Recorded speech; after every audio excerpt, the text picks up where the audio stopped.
Now, there's one person in the world who can say that George Clooney won an Oscar playing him, and that would be our guest tonight, Robert Baer.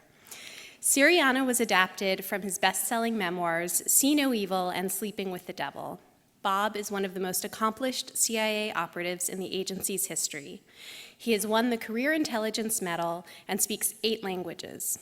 He spent much of his 21 years with the CIA in the Middle East, and one of his most notable assignments, of which there are plenty, was attempting to assassinate Saddam Hussein.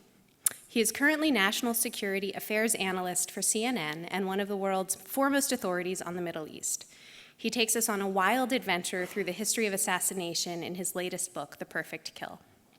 And in thinking about who the perfect fit would be to interview Bob tonight, obviously we needed someone with the appropriate gravitas and experience and deep knowledge of complex CIA and political history. And clearly we also needed someone who had been portrayed by a major movie star in a movie based on their work. So we are deeply honored to have Lowell Bergman here to interview Bob. Lowell is one of the founders of the Center for Investigative Reporting at UC Berkeley, where he is the Riva and David Logan Distinguished Chair in Investigative Journalism. He spent 22 years as a producer with ABC and CBS, and is currently a correspondent and producer for PBS's Frontline. And oh yeah, his investigation into the tobacco industry for 60 Minutes was chronicled in the film The Insider, and Al Pacino played Lowell. So please join me in welcoming the men George Clooney and Al Pacino could only pretend to be, Bob Baer and Lowell Bergman.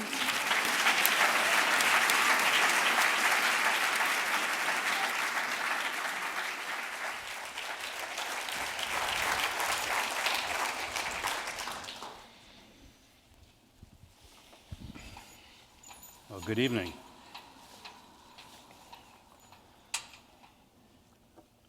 Bob, before I came here tonight, I emailed, first time I ever heard your name was back in the early 1990s. And then one of your supervisors in Washington said to me, "We have this maniac out in the Middle East." How did you get into the CIA? Well, I think it was actually Berkeley's fault. I was studying Chinese. I was going into a graduate program, and I was out of money and sort of looking for a job part-time. My roommate said, "You gotta get a job. You can't study Chinese forever." So I thought this was very funny, and I said, "Well, maybe the CIA." And it was the Pike Committee, Church Pike Committee hearings. And I said, "Oh, that'd be hilarious." So I called up the Federal Center in San Francisco, and there was a long pause. And I think that the operator thought this was a joke or something. Anyhow, she found the number of the CIA, which was in Lawndale, California, which is down in Orange County. Is that Orange County? Yeah. No, it's Palm Desert, I think. It's out in the middle of nowhere. I called them up and they sent me an application. It was like 50 pages long, and only somebody unemployed would have the time to fill it out. And I said, "Look, there's no way I was going to get hired. My mother used to teach at UCLA. Little red schoolhouse in those days. I'd grown up in Aspen. The only thing I knew how to do was ski race, and barely got through college." And I said, "This is not going to work." He called me up one day and said, "Let's go." And 21 years later, I was still in. All right, so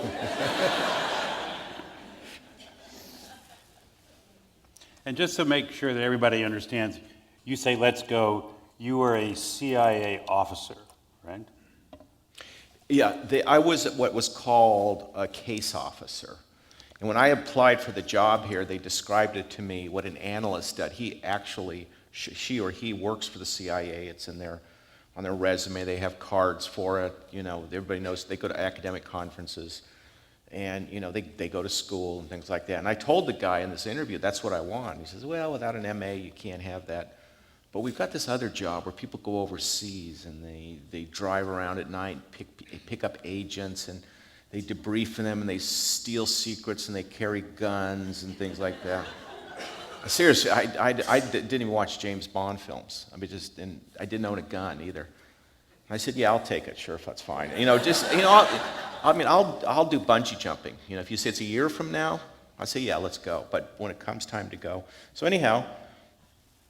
The CIA is divided into analysts who are, sort of wannabe academics, and operatives who go to weird places like Iraq and Afghanistan and collect intelligence. Or as the FBI describes the CIA, as we catch bank robbers and they rob banks. Right. So basically you had a license to steal, to lie. Oh yeah, no, well, if you ever want to do a break-in, let me know. You could break into banks. You were expected to lie from the time you got up in the morning till the time you went to bed. You figured your phone was tapped, and you would just tell these fantastic stories. If you were going out to the drugstore, you would just completely say something totally opposite in the conversation to throw people off. It was just misdirection your entire life. Okay, and so you go into this, though, in the wake of the church committee hearings, the so-called reforms of the 1970s related to the intelligence community, many things which are now by the boards, the national security, the FISA law, and so on. So how did that restrict you at that time? Did it in any way? Well, I think that they had a hard time getting people at the time, so that's why they took me. And like I said, I came from a liberal family. My mother ran for county commissioner, Pitkin County, Colorado, and the other half of the ticket was Hunter Thompson. If anybody can remember that. I mean, she was a socialist, and he wanted the sheriffs to drop mescaline. So, don't ask me how the CIA missed this, but they did. But they've missed many things. They missed a lot of things. It's like when I applied, they sent a security guy around the neighborhood. He had a suit on and a tie and everything, and I lived with this. And Berkeley used to be fairly liberal at one time. And I had these roommates. They were both anarchists, and I was studying Chinese, and I had put very cleverly on the wall a picture of Mao Zedong, and I'd written in Chinese, "The east wind blows red." And they owned a boa constrictor. So there was this knock on the door, and I came down, and I was home alone, and there was this guy said, do you know Mr. Baer, your neighbor? And I said, well, that's me. And right then, the boa constrictor started coming out of the second floor, coming down. I don't know what he wrote in his report, but I got through security. I'm just telling you. I just what wanted happened. to make sure all of you understood who we're dealing with. Okay, so let me fast forward to this book, because you've had a number of books. Okay. When you were in the CIA, you couldn't kill anybody, could you? Or you couldn't assassinate? No, you could not assassinate. When you came in, you had to sign an agreement that you had read and understood the meaning of Executive Order 1233, which is you can't kill anybody as a CIA officer. It's against the law. You go directly to jail. And if you talked to anybody who proposed murder, you had to break off contact. It was clear cut. And you go back in the 40s and the 50s, and you see these. Well, you had the Castro stuff, of course, but that never really got off the ground. 61, the Bay of Pigs, that was over. But that was never very serious, going to the mob. And we sort of held that out. The whole assassination thing of Castro is just a really dumb idea, and we're never going to do it again. And every officer, whether they were analysts or operatives, had to sign this order, and they were very serious about it. So, in your 21 years, and we'll get to the Saddam incident and Mughniyeh or Haj Radwan and your obsession with him in a minute, but in your 21 years, you never got to kill anybody, is that right? No. Not with your hands, not with a weapon? I never killed anybody. I never threw a grenade into a school bus. I never... I was issued pistols, but didn't like it. I'd keep the magazines out. I was always afraid I was going to shoot myself in the foot. They gave us machine guns and mortars and all this stuff, and a lot of training, military training, jumping out of airplanes. But it was more like, hey guys, this is what it's all about. So when you talk to people, you have familiarity with guns. Mm-hmm. But you were never going to go out and shoot anybody. If you even talked about shooting anybody, they'd run you out. And how do you wind up going to Lebanon? Because that becomes your obsession, at least for a decade or more.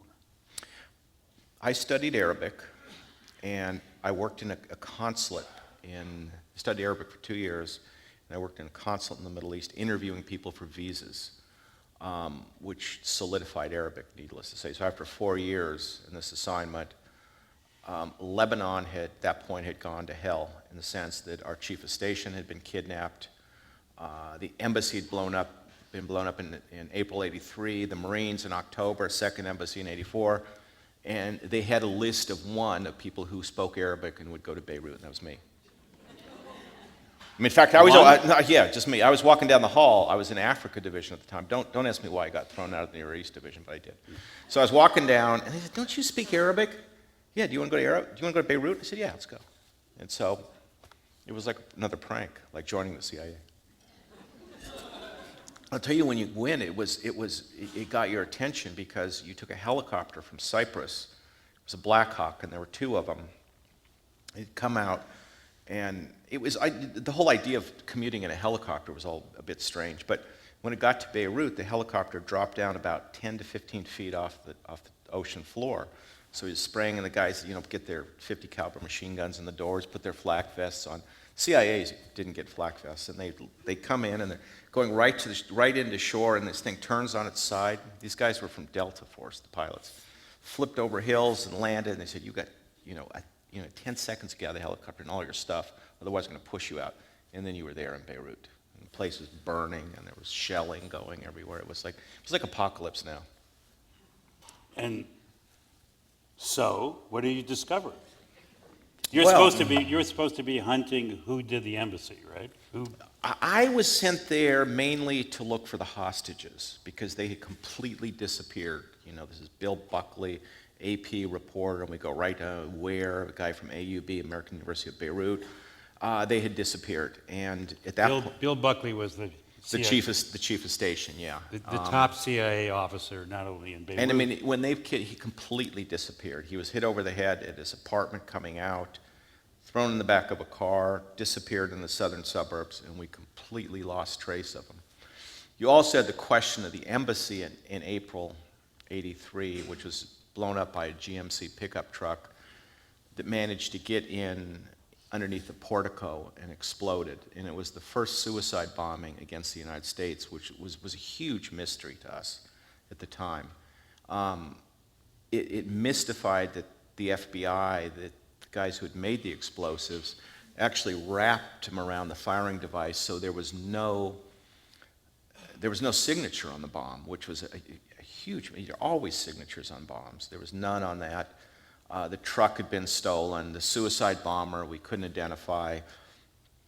Even it was such a thorough explosion that there was no traces on the wall, and this was clearly of such professionalism that nobody in the United States government had ever seen this, period. So that you're presenting me with this mystery to try to solve who blew up our embassy. And they blew up the French barracks? The French barracks in October, along with the Marines. I believe that they were involved in Lockerbie, Pan Am 103, same people.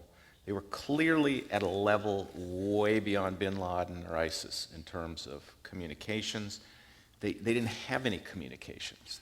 So at this point, the Shia, either Hezbollah or the Iranians, were killing more Americans than any other terrorist group in history, right?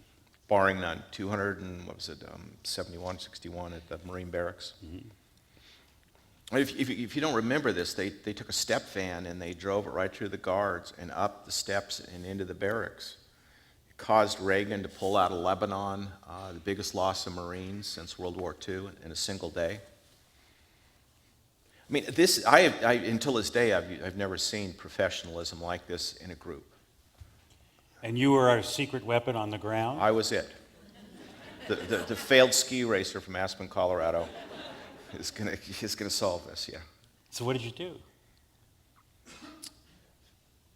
You had to figure out Lebanon, which meant working. And I wasn't serious about anything until I got to this big question, and that was to use intercepts, reading hundreds and hundreds of them a day.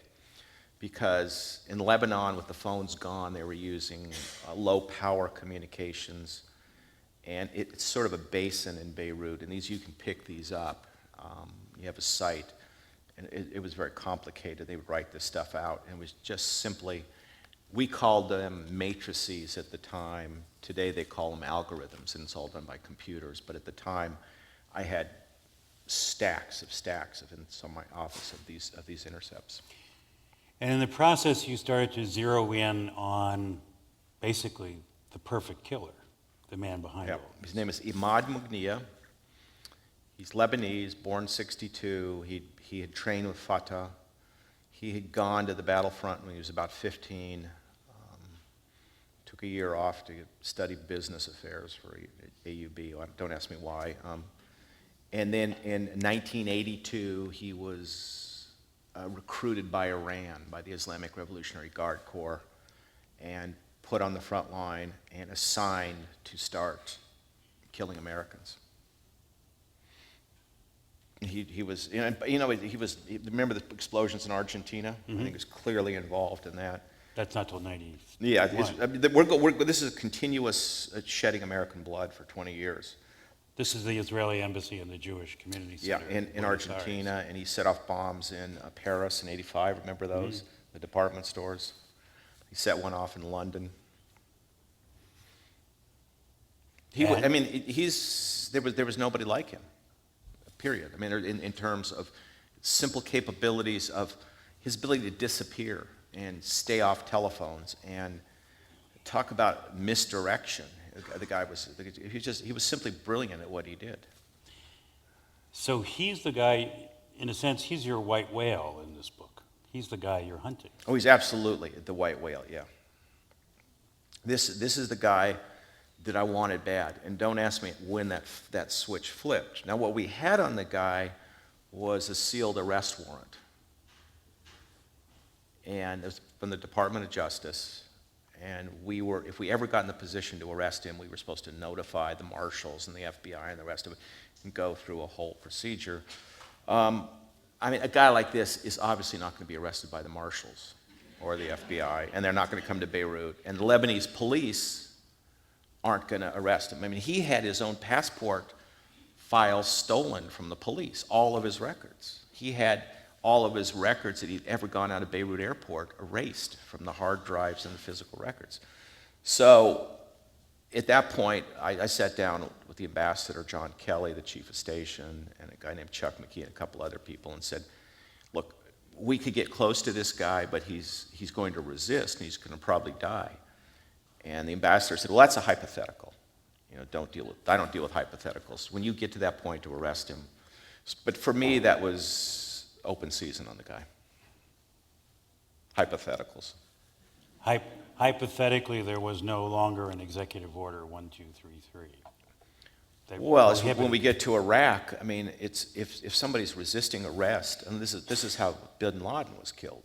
He was considered an enemy combatant and dangerous, and shoot him. I mean, it's lawyers, it's definitions, I mean, really, I mean, it's against the law to assassinate people, but if you describe the situation as a war zone, and you can do it anywhere, you can kill somebody.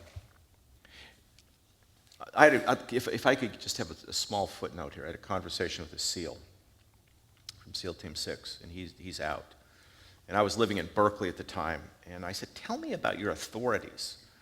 And he said, well, listen, if we get a PID on somebody, I said, what's a PID? It's a positive identification.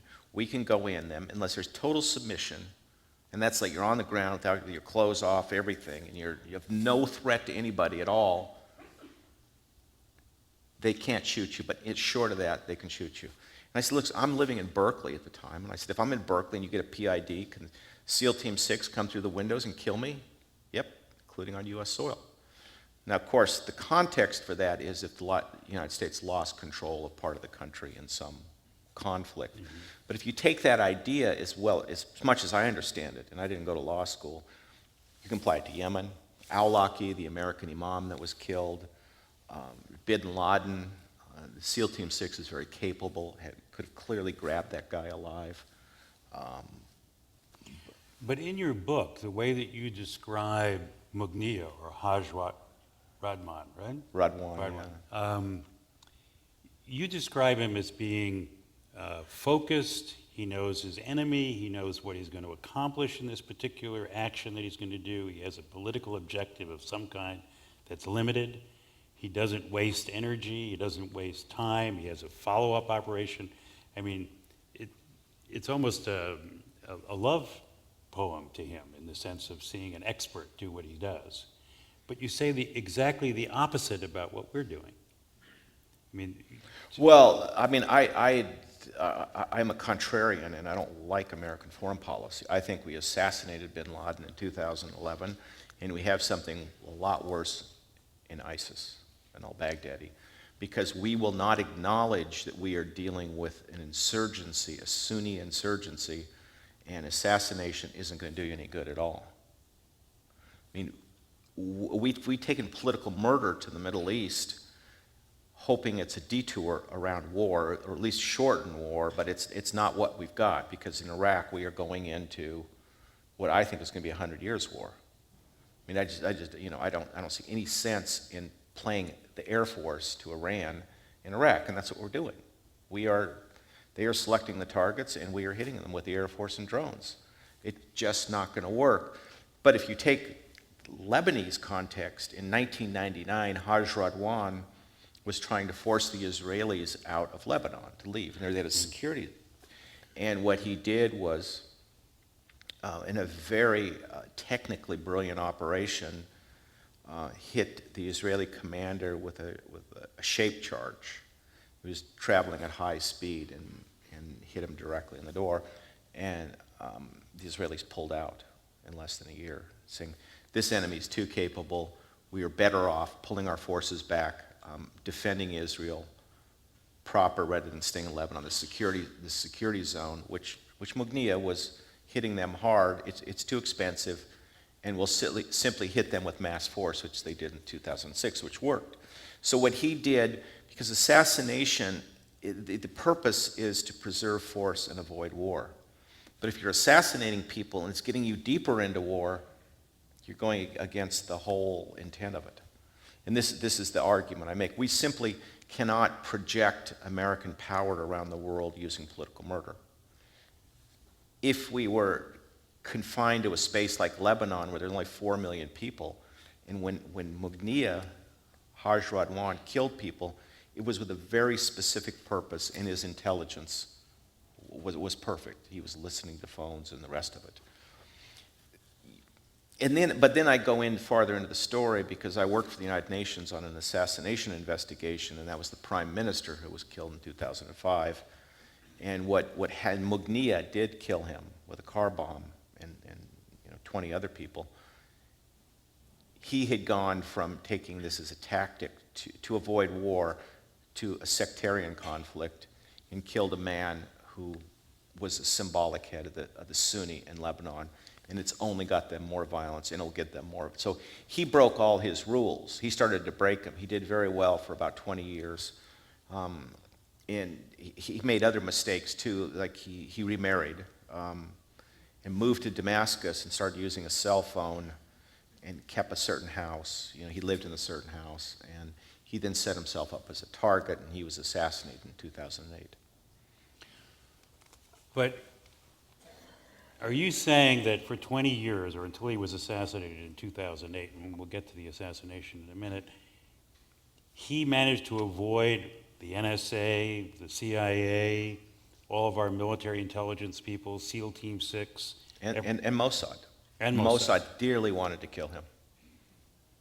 And they know what they're doing. They were after him. They killed his brother. He completely disappeared. He used to ride a motor scooter and pretend to be a tailor or a butcher or something like that.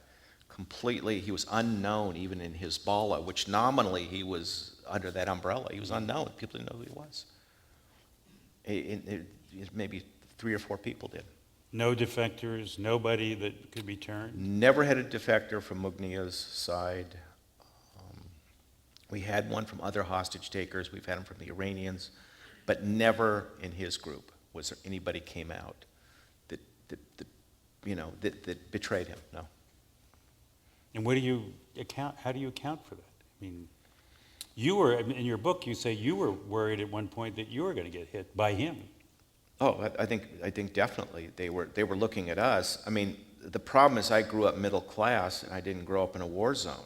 I mean, you take people who have been in a civil war and their families are getting killed and they're killing people, they tend to figure out what they're doing, and it's the Darwin effect.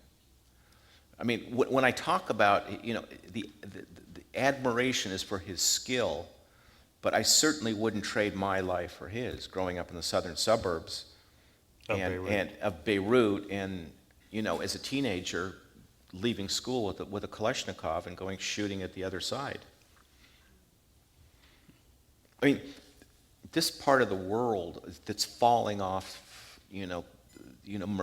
progress and sort of anything we take as civilization is growing by the day. I mean, you look at Mali, you look at Nigeria with Boko Haram, you look at ISIS, which is truly pre-Islamic. I mean, this cutting off heads with knives is tribal, or kidnapping women. This is tribal. It has nothing to do with Islam. So this world, the world of Mughniyeh, is the ability to murder people for political ends. There are more and more people that are capable of doing this. And it was my interest in because this is part memoir. I mean, I write my mother into the story. She was a great character. Yeah, I was going to ask you, what is your mother doing in the middle of Lebanon? Well, she was a great character assassin, so. And she should have had my job, but that's beside the point. But so, I mean, I want to make it personal how far I am from this world, and even how far the CIA is. Yes, we can put drones up and we can sit in front of a flat panel screen and kill people, but this is not our world. Well, you write that the best assassins or the best kills are local. What do you mean by that? Well, the best kills are inside the family. I mean, you know who the cancer is, you know who the problem is in removing them. It is local. I mean, take one of the great assassinations, this historically determined assassination, that was Rabin in 1995. I think if anybody could have, cut to the chase on a Middle East settlement, it was him. I mean, he was a hero. He was well respected. But if you take the point of his enemies, removing him truly made a difference. But that was very local. It's kind of politics I don't understand. But for them, it made sense. And of course, then I go back to the idea of killing Hitler. I mean, clearly that would have saved lives and avoided destruction, untold, and especially if it had been done in 1933. There are occasionally figures in history which are cancerous, and they should be cut out. I mean, the whole idea, we hate assassination. As Americans, we just hate the idea. We hate to admit we do it. But we do it. We've done it to Lincoln. We've done it to McKinley. We've done it to more. In But fact, see, the most dangerous job in the world, actuarially, is President of the United States. Well, yeah, exactly. But that's why we hate it so much. We think of Kennedy, we think of Lincoln, and it's lunatics and the rest of it. But what we're missing is the ability to change history at a particular moment in a particular context. It does save lives. And I think and the reason I wrote this book is to examine this modern assassination. I talk about Laos in here very briefly. An academic from the University of Minnesota went out there and found out that at a certain point in Laotian history, there were political assassinations. I mean, the local communities, and the Laos are not violent people. They felt for the community's survival, they had to kill certain people, and they did. And he found that it was a successful, the most successful possible route to conflict resolution. And that's something we don't want to admit. No, it reminds me, we had a local assassin here in the San Francisco area, a man named James the Weasel Fratiano, who was a mafia guy. And eventually he became a semi-celebrity, wrote a book, he flipped over and became a government witness. And I had the experience of having been sued by him, but then later interviewed him. At least he didn't kill you. Huh? At least he didn't kill you. No, he told me that we only kill each other. Oh, okay. Right? And he never killed anybody who didn't deserve it. Well, you know, no, that's funny, but at the heart of assassination, it has to be a just act. I mean, it has to be, and I think not only for the assassin, it has to be a pure. It can't be. You can't be making money off this or things like that.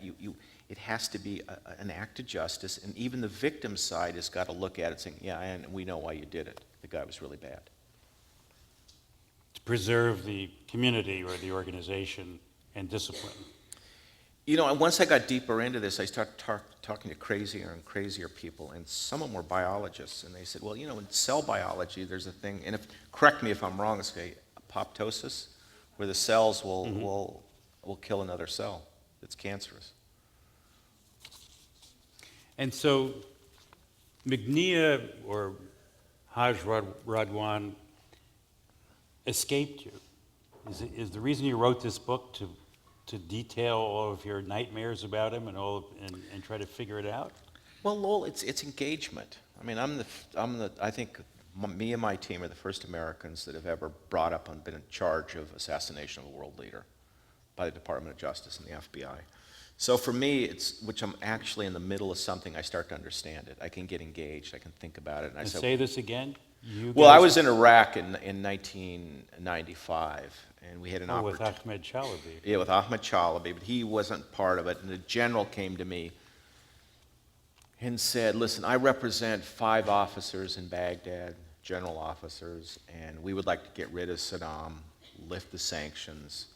Would you support a coup d'etat? And I said, sounds good to me. I was the CIA chief in Iraq.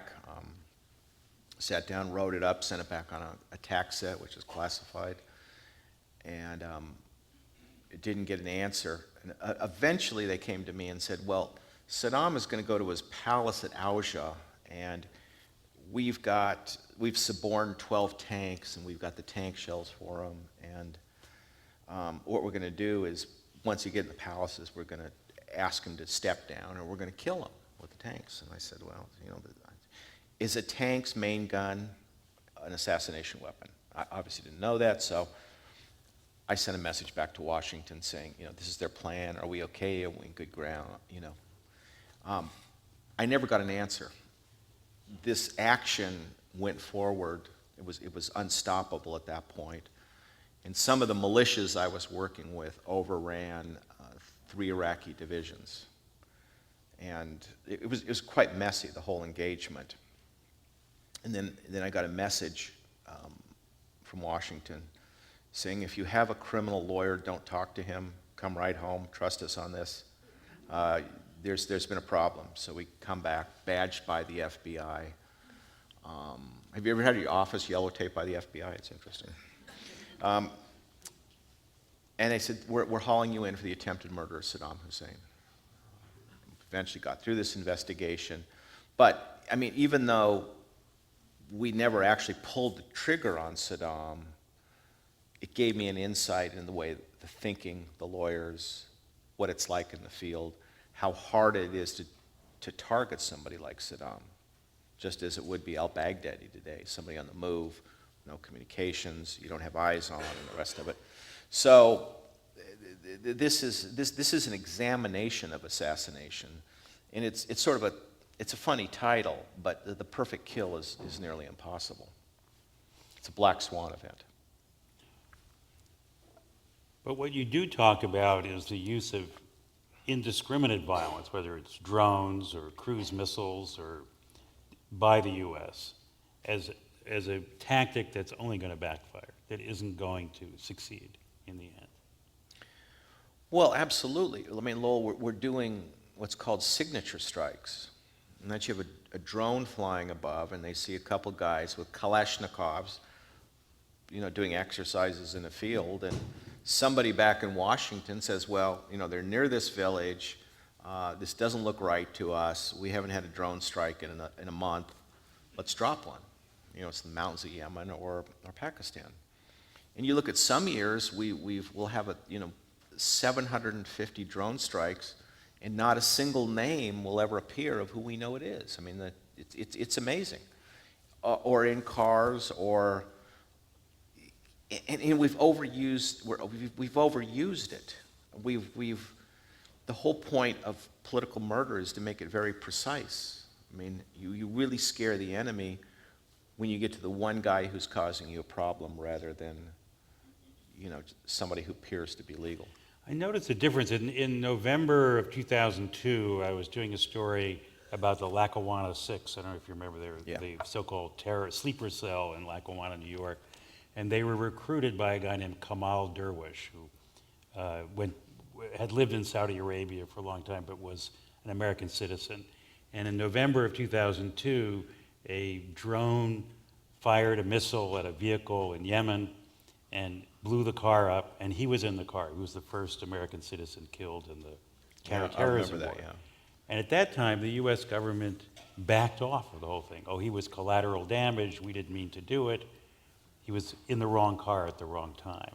Today, we take credit for it. Well, I don't think there's any outrage. I mean, it's so complicated. Pakistan and Yemen and now Syria and Iraq, that people are just jaded. They just don't care. They don't care about the legal authorities. They don't care about the accuracy of drones. It's just like they don't care about enhanced interrogations. I mean, frankly, I've been keeping track of this, and this is an aside, but the Senate has got 6,000 documents that say it doesn't work, and you got a few people involved in torture who say it does. And my feeling is I want to see those 6,000 documents. I mean, I want to make up my mind as an American whether torture makes us safer or not. I mean, that doesn't justify it morally, but I'd like to know. But we still don't know. I mean, there's two sides to this. I can't imagine that the Senate would just, come to these conclusions that torture doesn't work, because they want to. I think they're basing it on evidence. So, and the war on terror is, it's gone everywhere. It's in Somalia, it's in, in Africa, and, who knows where it's going to go next. Anywhere where there's blank spots on the map, we can carry war. But do we really stop to see what it's getting us? I don't know. Has there been in your experience, because I remember some of your bosses, I remember also FBI people who came in to the FBI in the mid-'70s or back then, and they learned in a sense about what could go wrong from the Church Committee hearings, from the Pike Committee hearings, and there was a sense of we've got to be more focused, we've got to be smarter about what we do. Have we lost that caution? Are those lessons no longer alive inside the intelligence community? I think we've lost them. When I joined the CIA, it was very simple. It was Moscow was the problem. You had to recruit a Russian military officer to tell you when they were going to send armored divisions through the Fulda Gap. It was that simple. But once it got into terrorism, and of course after 9/11, it became very complicated.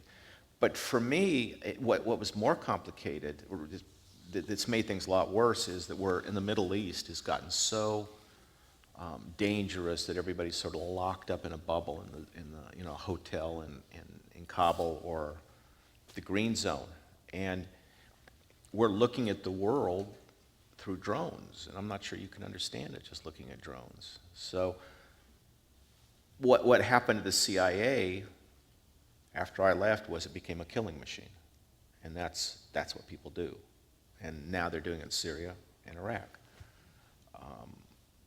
And I don't think they do it particularly well. I think you're missing a lot of the nuances.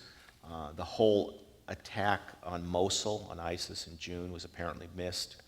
President called it the JV team. He was misled. It wasn't his fault. But the president, who was a constitutional law scholar, or so he taught that at law school, he's approved all these things. Well, I can offer you my political opinion. I think you have a president who's was fairly liberal Democrat, has to cauterize the right. He has to take actions that even went beyond Bush. He's increased in drone strikes. He went after leaks. He's gone after Ryzen, the New York Times, which even Bush wouldn't do, simply to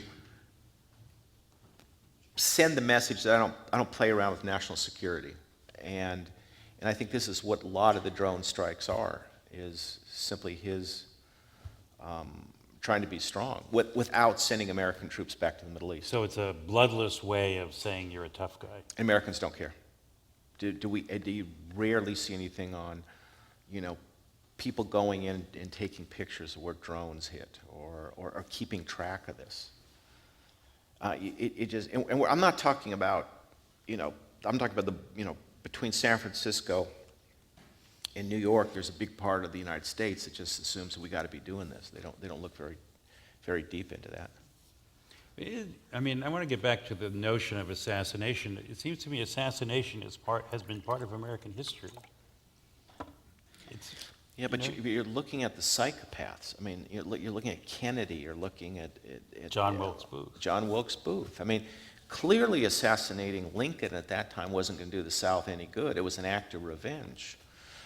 But all these assassinations, I think we can just dismiss as simple criminal acts and not carried out by a coherent political organization with a real plan.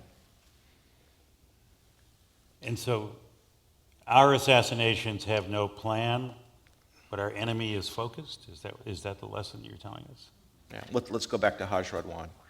1989, the Syrians in the United States agreed on a new president. They were going to close down what was Hezbollah at the time. They were going to civilize Lebanon and more or less slow down or stop the war against Israel in the south.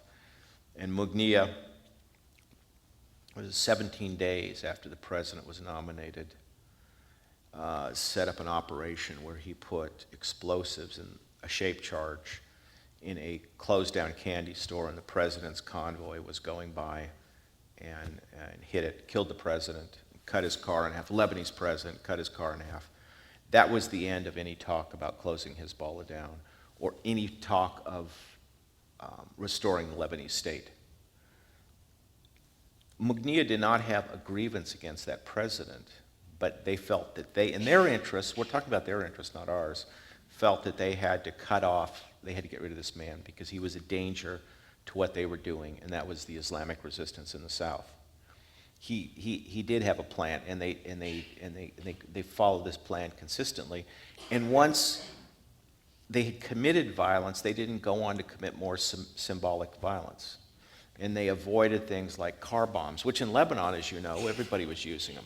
They went out of their way never to use one in built-up areas. And what they were doing was sending a message to their enemies that we can use violence responsibly. And then when we get what we want, we will hold to the agreement. Mughniyeh did it with the French in 85 and 86. He had a simple message: I'm going to kill you and kidnap you until you stop supplying weapons to Iraq. And that's exactly what happened. And after the French, Chirac, made that agreement, Mughniyeh stopped killing Frenchmen, which is something you don't see from Al-Qaeda or ISIS, who just tend to slaughter. So the French felt that they had a rational player at the other end. So you're saying that he was a master of using political violence to get a political end? To get a political end, and then once he got that end, he stopped. So you and your friends in Lebanon decided you wanted to take him out. Sure. What was so difficult? You've got the NSA, you've got money to bribe people, you've got allies in the Christian side of town, and probably allies in the Sunni side of town because he's a Shia. We went to our allies, the Christians, and they said, "Are you out of your mind?" They were terrified of him. He could operate in the West. The Sunni wanted to have no part of it.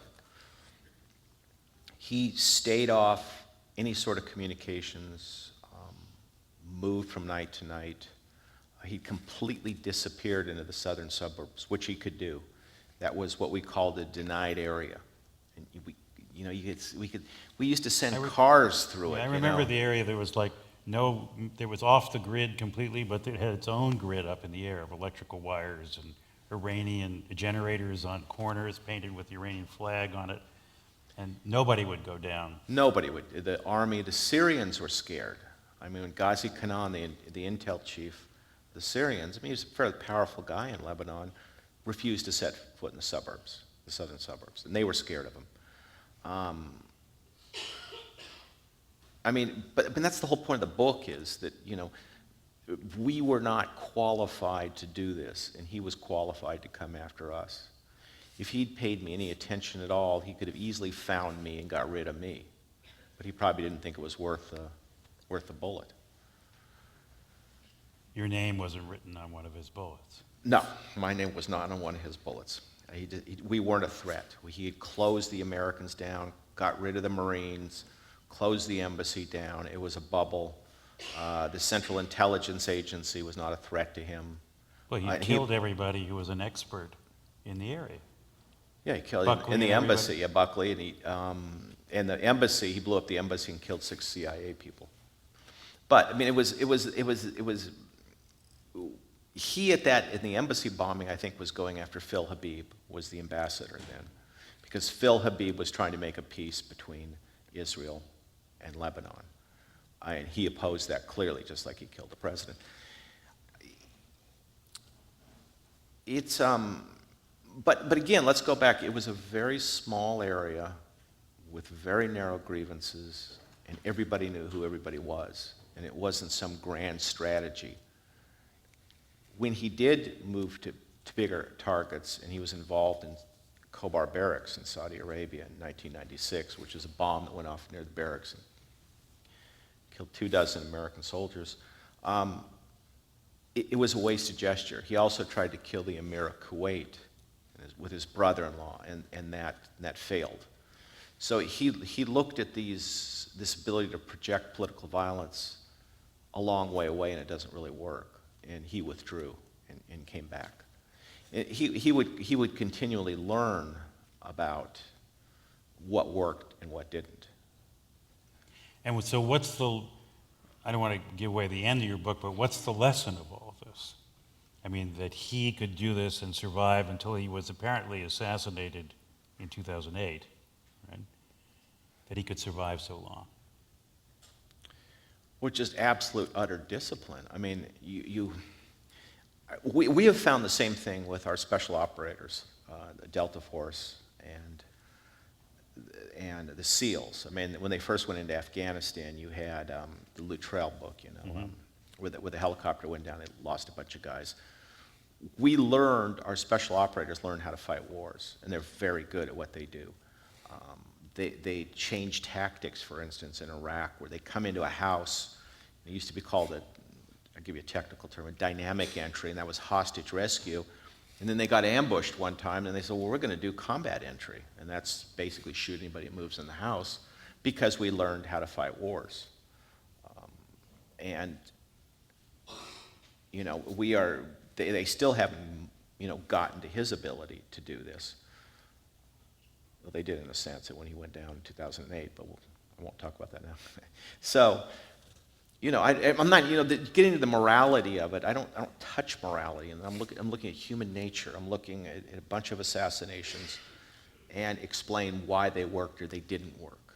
And this is very much a political science book. But what I did was, when I first wrote it, there was 21 laws, and they're pretty snappy.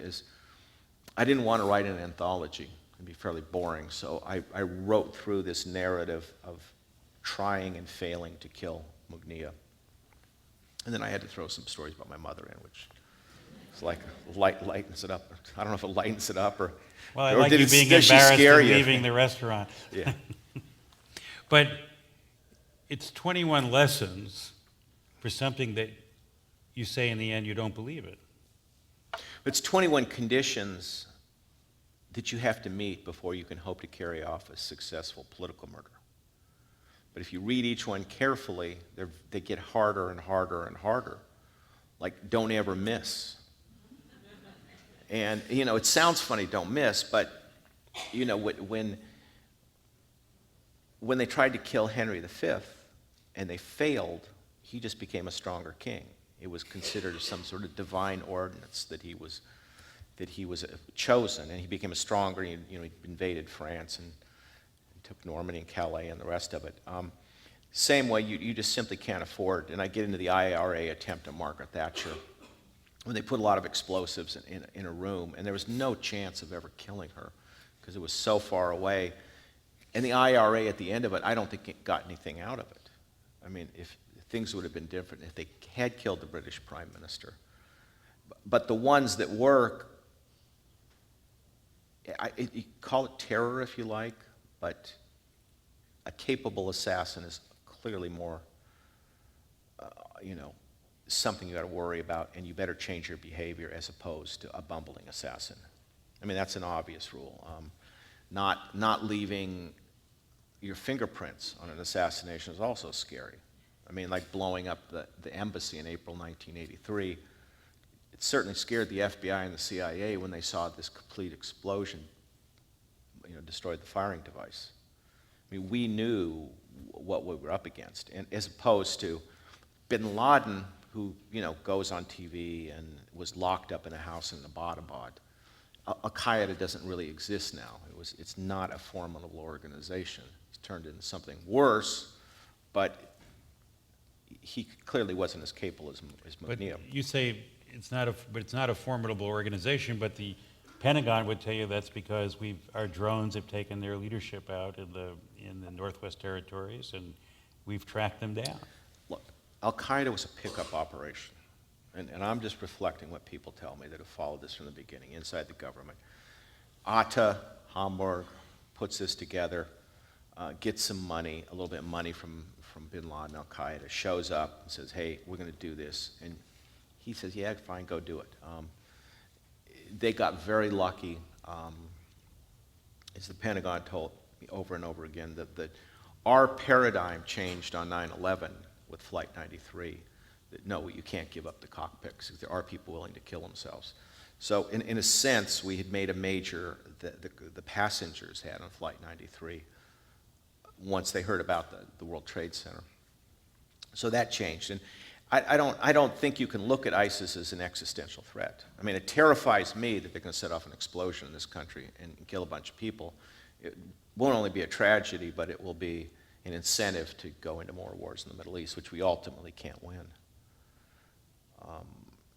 And I think the problem with Sunni violence in the Middle East, it is so indiscriminate. Killing journalists, setting car bombs off in Baghdad, the World Trade Center. I think this is a very aggrieved, damaged religious sect whose survival is at stake here, and you have a fringe that is lashing out with this extreme violence, which with Mughniyeh, he had wanted everybody out of his country as opposed to, changing the American way of life or striking out at us. I mean, I think he could have set off a bomb in New York, or Chicago, and we traced groups here. He just didn't want to. It was the narrow channeling of violence is much more efficient, and people are ready to go on. Because what do we do with Lebanon? We just got up and left. We bombed it in '84 in the spring a little bit, and then we just left. I mean, no real damage. We had the battleship New Jersey going up. Yeah, I was in the Bekaa at the time. They never hit anything. You can. The shells were the size of Volkswagens, and they just, you'd sit in the Bekaa and you'd hear them fly over and explode. I mean, the Lebanese were convinced we were firing blanks, but it didn't deter anybody. And so Baghdadi, the leader of the Islamic State, apparently was just wounded, right? On Sunday. Is that going to make any difference? No. He's. We tend not to listen to our enemies, which is always a big mistake. I listened to his sermon in Mosul, and he's very. His Arabic is just riveting. I mean, it's very beautiful Arabic, and he didn't sound crazy. But you have to look at Baghdadi and ISIL or ISIS or whatever we're calling it, is a manifestation of these grievances of people in that area. When you have that much chaos, the default is to some purified imaginary point in history which these people are trying to return to. So we could kill Baghdadi today, he could have died on Saturday, and there wouldn't be any change, really. You would have somebody, he'd be replaced.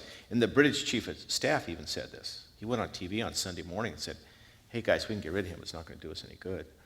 So political murder is not going to work there. You know, if the Islamic State were on the run and were falling apart and you could get rid of its leadership, it would speed it up. But right now, it's here to stay. Well, with that, I think I'm told I should open up for questions. Are there questions in the audience? This question is on your left. Thank you both. I'm curious, Mr. Baer, what your mother knew about your profession and what she thought about it. She was living in Venice, California at the time, and she said, if you tell anybody you work for the CIA, I'll cut your throat. She was very liberal. And no, she just didn't, she was not amused. But there are liberals in the CIA. There are a bunch of them. That's why I tried to tell her it didn't matter. It's just, I've got it, I've got my friends, don't ever say it. Don't ever. My daughters didn't know until I went on 60 Minutes. And they were sitting there watching TV and said, uh-oh, Dad's on TV. That was with Rich Bonin, if you know. Next question is also on your left. What would you propose we do with ISIL or not do anything at all? I mean, what's your thoughts on that? Well, I'm sort of involved this in the sense I keep up with the tribes in Anbar province. And they are quite adamant they're not going to deal with with Abadi, the government there. They said he's just a clone of Maliki, the previous prime minister, and what we want is partition. We want the same rights as the Kurdish Republic, which is don't let federal troops in. We get a percentage of the oil. We keep Iraq federalized, but it's essentially breaking it up. They want to take Baghdad, leave the Sunni suburbs, go to the Sunni region. Baghdad itself will be an open city. Kirkuk is the big oil city in the north, will be divided between the Kurds. But there's nobody in Washington who wants to hear the word partition. It's like we'd admit we lost the war. It seems to me that everyone has forgotten that Iraq was not a country, like at the time of the First World War, that it was created. No, it's Sykes-Picot. Right. 1916, the borders are all artificial. And, we're going to hold them together with the Air Force or, with drones. But no one wants to admit it. And no one wants to admit that Iran has essentially picked up a country. The new defense minister, Ubaidi, was approved by the Iranians. I just know this for a fact. The Iranian militias are moving into Al-Anbar as we speak now. Qasem Soleimani from the Quds Force is on the ground in uniform. It just no one wants to admit we lost Iraq, basically. We lost the war, and the Democrats don't, neither do the Republicans. I would say partition it, or at least stand out of the way. But what the problem is, if we become identified with the Iranians, then we've taken sides in a civil war which goes back to the 7th century.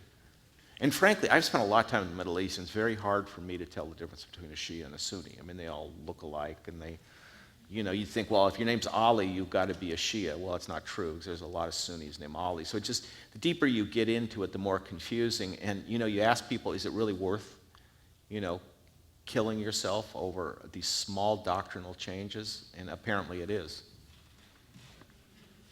Next question over here on your right. How do you propose we fight this asymmetric war, or do we just not fight it and let them take care of it themselves to the best as possible and clean up the mess afterwards? The asymmetrical warfare, geez, what do you do about Syria? I mean,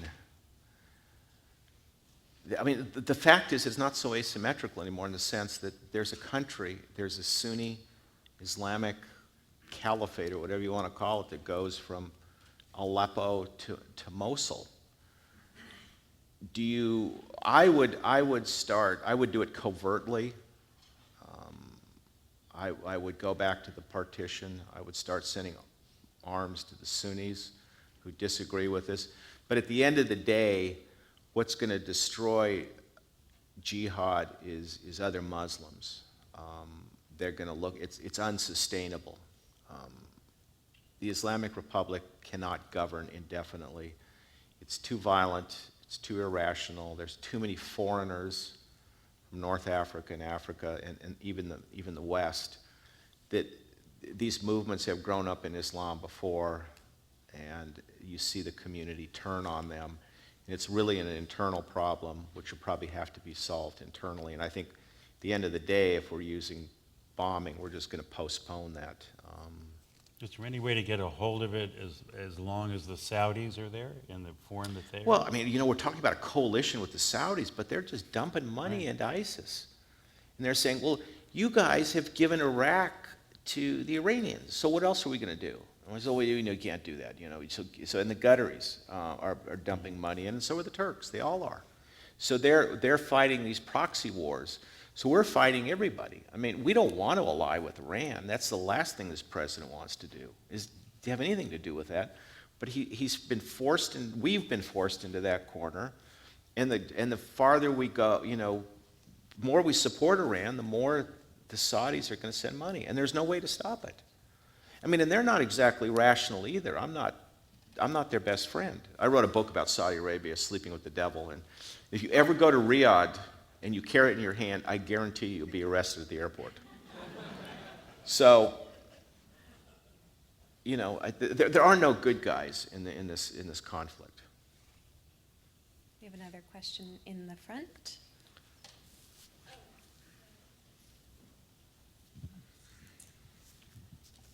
You alluded to this before, this idea that the CIA has become increasingly militarized over the past 5, 10, 15 years. I'm wondering if you see at any point in the future a shift back to the CIA becoming more of a human intelligence center once again, and finally, if you have any advice for an aspiring case officer. I tell people I would go back into the CIA in a heartbeat, just simply to understand our national security establishment. But it's one of those questions, smart enough to get in, wise enough to get out, spend 4 or 5 years. I think it'll go back, and I tend to, for public audiences, paint the worst picture. There are a lot of people doing good work there, and they're islands of excellence, and you get into the CIA, you stick with those islands, and you stay out of the drone or counterterrorism, or anything that's politically tainted in Washington, you don't want to go near, which is a big part of the world, but nonetheless, there are other things you can do there, and it's... But I was just at the Directorate of National Intelligence's new headquarters, which is right next to the new counterterrorism center for the FBI and the CIA and everyone else, which is right next to the agency's headquarters. And there's a vast expansion just of physical facilities, state-of-the-art, which, interestingly enough, when I was allowed in to meet with a group of people, there were little signs up in the hallway saying, "Be aware, journalist in building." Yeah, or I like it, especially when there's somebody uncleared, a red light starts flashing. Right, exactly. It's sort of a joke. It's like. But a lot of it seems like a joke. Well, it's huge. Have you seen that? Have you seen the stores in Washington? Yeah. They are much more luxurious than Fifth Avenue or Beverly Hills or anywhere. I mean, there's more money flowing to that city than ever in American history. And, getting into But a it's fusion... flowing into the intelligence apparatus of the city. $80 billion a and year. the contractors, you listen to Snowden, for instance. Who did he work for? Booz Allen. All right, let me pick on Snowden for a little bit. Okay. He didn't graduate from high school, and he was Right. making $250,000 a year. Right. And he had a pole dancer, too, as a girlfriend. I never had one of those.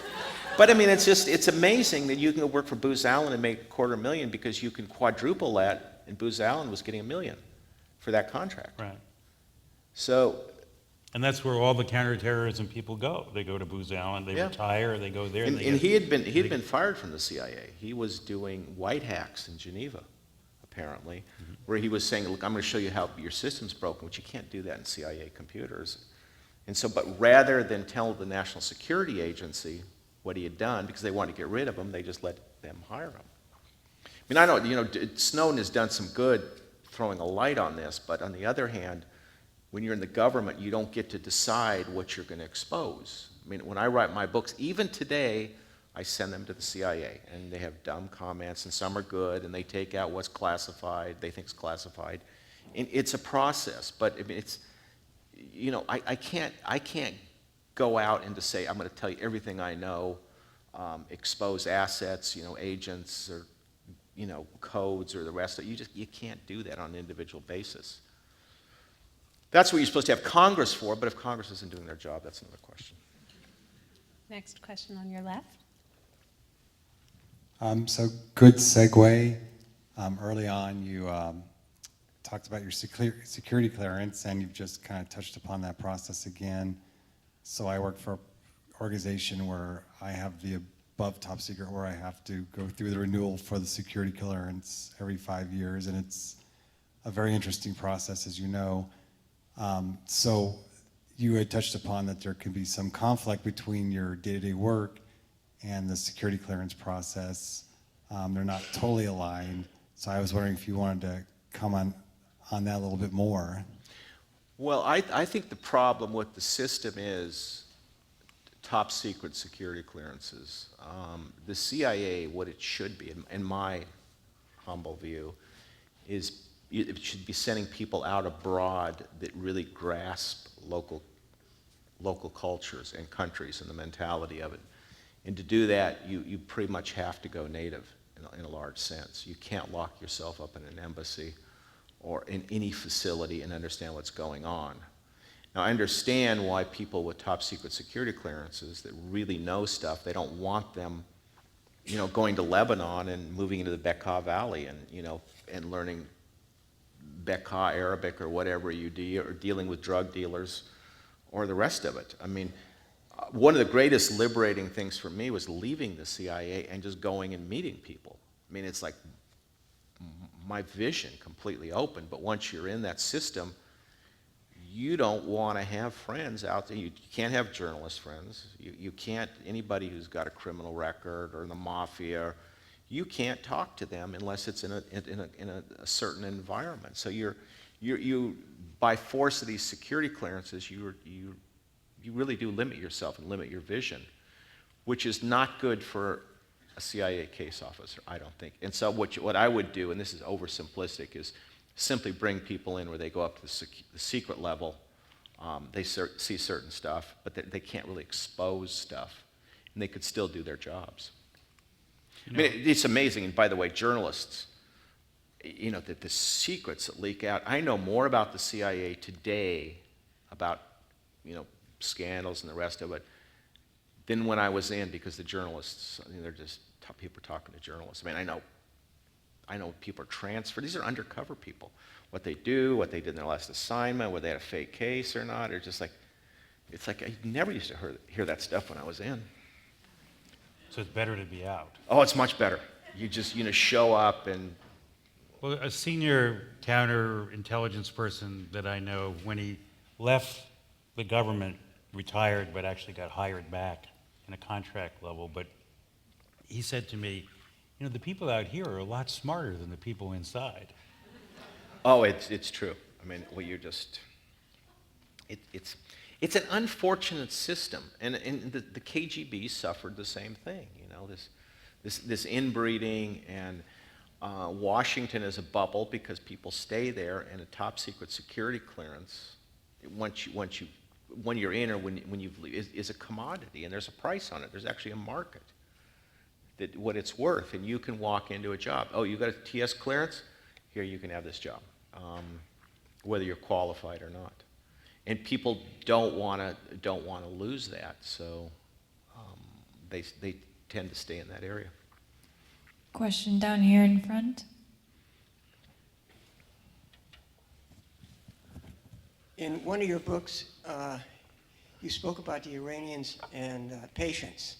So with that as a background, can you speak about the leadership of the Iranian people and their nuclear ambitions?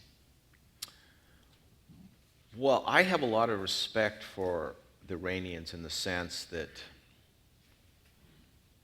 they did go to war with the United States after the revolution, after 1980. They took over their embassy. They were responsible for the Marines. They were responsible for Lockerbie. It's just a fact. Maybe with the Libyans. They went through this revolutionary period, and the same people that got through it have now moved into this thermidor where they understand us. They understand how far we're going to go. You know, there's negotiations are going on in Oman now. They know how far they can go on pushing us. So we won't react. They also have learned to deal with sanctions. They're evading the sanctions through Iraq, through banking, oil, and the rest of it. I wrote a book about Iran. It was written about 6 years ago, called The Devil We Know, about how one day we would end up effectively allying with Iran. People laughed at me at the time I wrote the book, which is what we've done, which has served their purposes. I had lunch today with an Iranian. He said, if you look at the borders, you include Lebanon and Syria and Iraq and the rest of it, and it looks, or even Yemen is a sort of a Shia city. The Safavid borders, they're almost establishing them, and this is a country we thought wasn't going to make it. It would collapse under its own irrationality, and so I find them very pragmatic. I went there in 2005, just after I wrote my book, and ex-CIA officer landed at the airport. They let me in. It was with an Irish film crew for a British television. Let me go anywhere. Khomeini's tomb on Khorramshahr Day. They let me interview the chief of staff. It was really awesome. And just because they understood their paranoia. Well, they are paranoid, but it's not to the point where they thought that I was a threat. So it's a country of 70 million people that's survived a long time. It's going to survive a lot longer than these Arab countries. By the way, when you see these rogue operations like the New York Times article on Sunday, or Bobby Levinson, the FBI, former FBI agent who's incarcerated in Iran, what are you thinking? What's going on? That nobody seems to know what's going on in the intelligence community. Well, I mean, what happened with Tom McHale was he was a Port Authority detective in New York. Lived in New Jersey, and he befriended a family called the Riggis, which are Baluch that live in Iran, and they are, by our definition, terrorist groups. So he was reporting on them and would go see the family members in Pakistan and was talking about attacks that were going to occur in Iran. I mean, he was doing his job, monitoring these people. I mean, it was not his responsibility to say, hey, there's going to be an attack in a week and decide whether we were going to tell the Iranians or not and where it was going to occur. That's a political decision. It's unfortunate now because the Iranians are going to react very badly to this. And I'm I not understand, sure but we don't see him. He may have been doing that, but apparently there was no centralization of control over him or what he was doing. And the same thing with Levinson, who's been incarcerated now for a number of years. He was detailed by the Directorate of Intelligence, just the people you were talking about. And when his contract expired, they said, go and we'll pay you later. Right. And he had all the emails. This is an FBI agent. He was kidnapped. He was arrested at Quiche. I think they found these emails from the CIA on his email, on his phone or his computer. He was probably roughed up and died of a heart attack. And this is all speculation. It's incompetence. I mean, that's not the way you run intelligence. I mean, you don't run intelligence with a Port Authority detective who's operating on his own, and you don't let analysts send messages on email from the CIA. It's just sheer incompetence. It's this sprawling intelligence community which is out of control. Thanks. So we're out of time for questions, but Bob will be signing in the atrium, and you can ask more questions there. Thank you very much. Thank you, Bob. Thank you.